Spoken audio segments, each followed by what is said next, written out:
사도행전 17장. 그들이 암비롤리와 아볼로니아로 다녀가 데살로니가에 이르니 거기 유대인의 회당이 있는지라.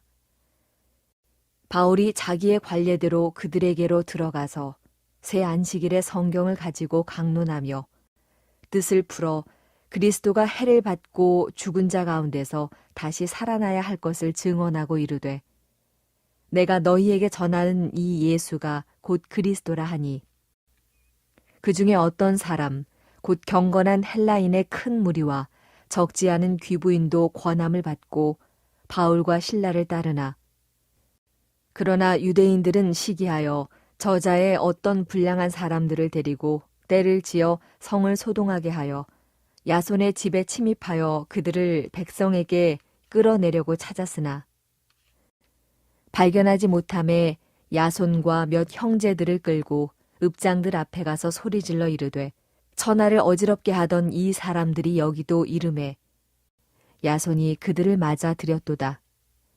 이 사람들이 다 가이사의 명을 거역하여 말하되, 다른 임금 곧 예수라 하는 이가 있다 하더이다 하니, 무리와 읍장들이 이 말을 듣고 소동하여 야손과 그 나머지 사람들에게 보석금을 받고 놓아주니라.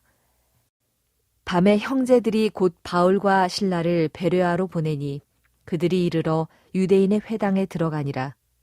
베레아에 있는 사람들은 데살로니가에 있는 사람들보다 더 너그러워서 간절한 마음으로 말씀을 받고 이것이 그러한가 하여 날마다 성경을 상고하므로, 그 중에 믿는 사람이 많고 또 헬라의 귀부인과 남자가 적지 아니하나, 데살로니가에 있는 유대인들은 바울이 하나님의 말씀을 베레아에서도 전하는 줄 알고 거기도 가서 무리를 움직여 소동하게 하거늘, 형제들이 곧 바울을 내보내어 바다까지 가게 하되 실라와 디모데는 아직 거기 머물더라.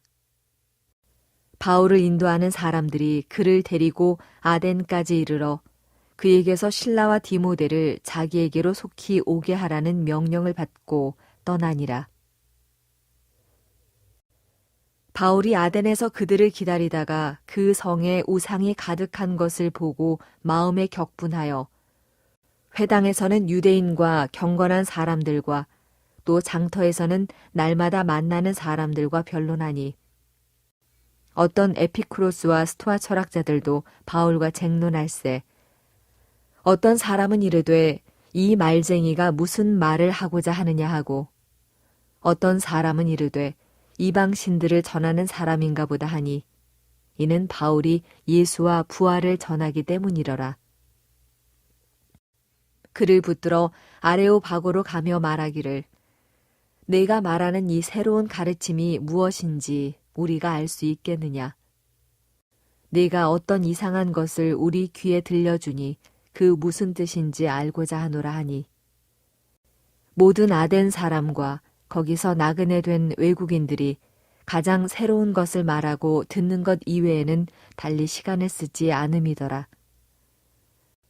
바울이 아레오바고 가운데 서서 말하되, 아덴 사람들아, 너희를 보니 범사에 종교심이 많도다. 내가 두루 다니며 너희가 위하는 것들을 보다가 알지 못하는 신에게라고 새긴 단도 보았으니, 그런즉 너희가 알지 못하고 위하는 그것을 내가 너희에게 알게 하리라.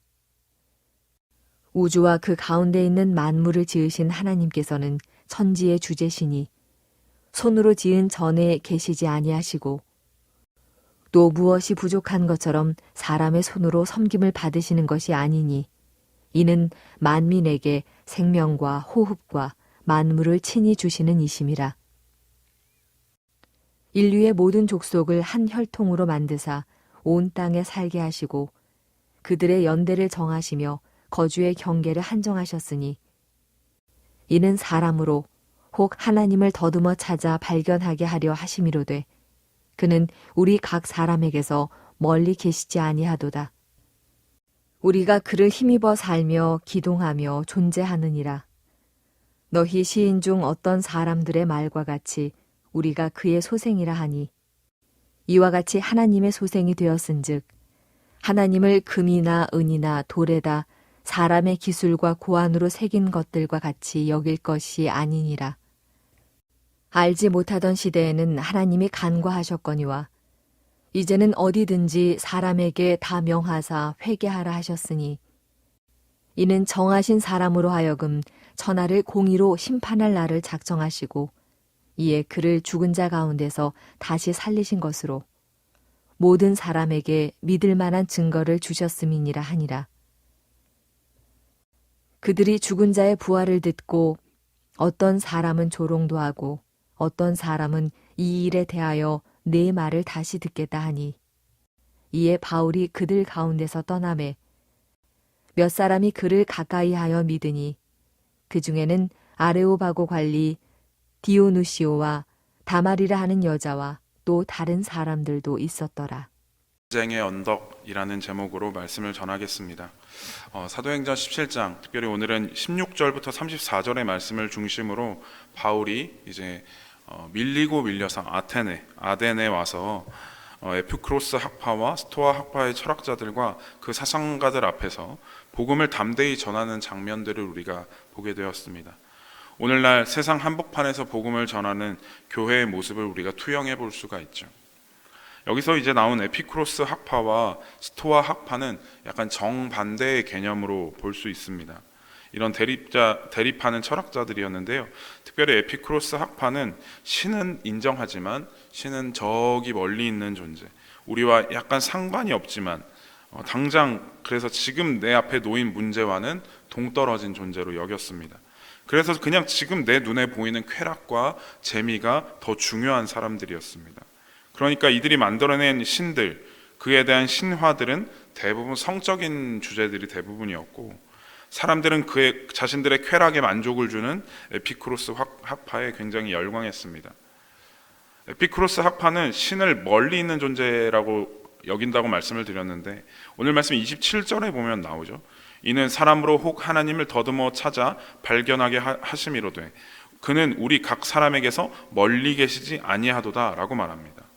이 말은 바울이 에피쿠로스 학파를 염두에 두고 말한 겁니다. 너희가 믿는 신은 저 멀리 있지만 내가 지금 소개하는 신은 지금도 우리와 함께 하시고 친히 찾아와 주신다고 말하는 것이죠. 반대로 스토아 학파는 철저한 금욕주의였습니다. 극단적으로 쾌락과 재미를 배제합니다. 이들도 신의 존재를 인정하기는 했는데 그냥 신은 존재하는 것이 아니라 상상 속에 있는 것이다 라고 말합니다. 오늘 말씀 22절과 23절을 한번 보도록 하겠습니다. 바울이 아레오바고 가운데 서서 말하되 아덴 사람들아 너희를 보니 범사에 종교심이 많도다. 내가 두루 다니며 너희가 위하는 것들을 보다가 알지 못하는 신에게 라고 새긴 단도 보았으니 그런즉 너희가 알지 못하고 위하는 그것을 내가 너희에게 알게 하리라. 아멘. 상상 속에 그냥 존재하는 신이기 때문에 인간의 생각 속에 있는 모든 것이 다 신이 되는 겁니다. 범신론이라고 하죠. 모든 게 다 신이 되는 거예요. 너무나 많은 우상들이 이 아테네라는 도시에 있었습니다. 심지어 이름도 알지 못하는 신을 위하여 세운 제단도 있다는 겁니다. 그러나 우리 하나님은 다릅니다. 우리 함께 24절, 25절을 믿음으로 함께 읽어보도록 하겠습니다. 시작. 우주와 그 가운데 있는 만물을 지으신 하나님께서는 천지의 주제시니 손으로 지은 전에 계시지 아니하시고 또 무엇이 부족한 것처럼 사람의 손으로 섬김을 받으시는 것이 아니니 이는 만민에게 생명과 호흡과 만물을 친히 주시는 이심이라. 아멘. 이 사실을 증언하기 위해서 사도 바울은 아레오바고에 있는 집회 장소에 서서 사람들에게 홀로 복음을 전하고 있습니다. 우상이 가득한, 주변을 둘러보면 이제 사방이 가짜로 가득한 그 자리에서 홀로 진짜를 선포하면서 고군분투하고 있는 것이죠. 여기서 나온 아레오바고라는 말이 전쟁의 언덕이라는 뜻입니다. 이름 그대로 진리와 거짓, 생명과 죽음이 맞서 싸우는 영적 전쟁터에 지금 바울은 서 있는 것이죠. 이 말씀 앞에서 우리는 어떤 교훈을 얻을 수 있습니까? 먼저 바울은 거짓과 불의와 세상의 헛된 우상들 앞에서 마음에 격분했다라고 말합니다. 아덴은 철학과 예술이 꽃피운 도시였지만 그보다 더 우상이 가득한 도시였습니다. 바울의 마음은 진리가 아닌 것을 따르는 사람들을 보고 격동했던 것이죠. 저와 여러분들이 이 시대를 살아가는 바울과 같이 이 고장난 세상의 아픔과 어그러짐 앞에 무감각하지 않았으면 좋겠습니다. 세상을 향한 그 생명을 사랑하는 마음, 진리가 진리되지 못함을 보고 마음이 뜨거워질 수 있는 그러한 사람이기를 소망합니다. 저와 여러분들의 일상 속에서, 가정에서, 일터에서 복음이 전해지지 않는 것을 보고 마음 아파하고 저곳에도 복음이 전해졌으면 좋겠다, 가슴에 뜨거운 열망이 자리 잡기를 축복합니다. 두 번째로 바울은 그저 이런 세태를 보고 비난하면서 깎아내리는 것으로 끝나는 것이 아니라 그들의 문화를 공감하고 이해하면서 복음으로 이끌어가려고 했습니다. 오늘 말씀 23절에 그런즉 너희가 알지 못하고 위하는 그것을 내가 너희에게 알게 하리라 라고 말합니다. 복음을 전할 때에 그저 그냥 정죄하기만 하고 전혀 공감하지 못하는 사람들도 있습니다. 하지만 복음은 예수님과 사람 사이에 다리를 놓는 것과 같습니다. 말하자면 결혼을 중매하는 것과 같죠. 저와 여러분도 복음을 전할 때에 그들과 진심으로 공감함으로 바울처럼 지혜 있고 능력 있는 복음의 전달자로 살아갈 수 있기를 소망합니다. 세 번째로 바울은 여러 철학자들 앞에서 철학적인 논쟁을 하지 않고 부활하신 예수님으로 말씀을 끝맺습니다.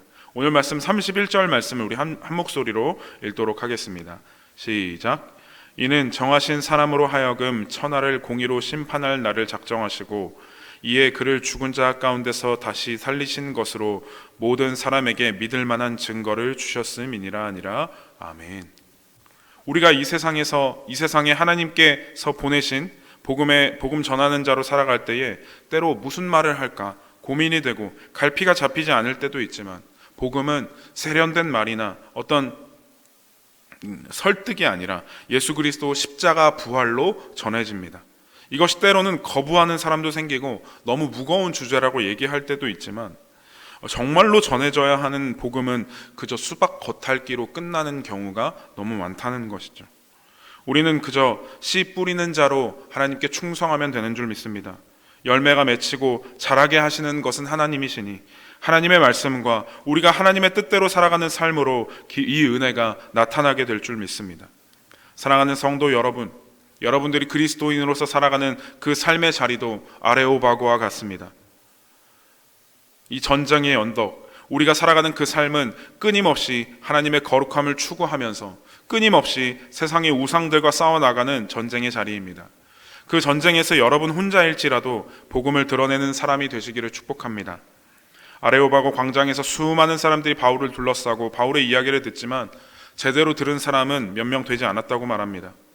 바울 사도는 전쟁의 언덕에서 수많은 적들과 혼자 싸우는 예수 그리스도의 편이었던 것이죠.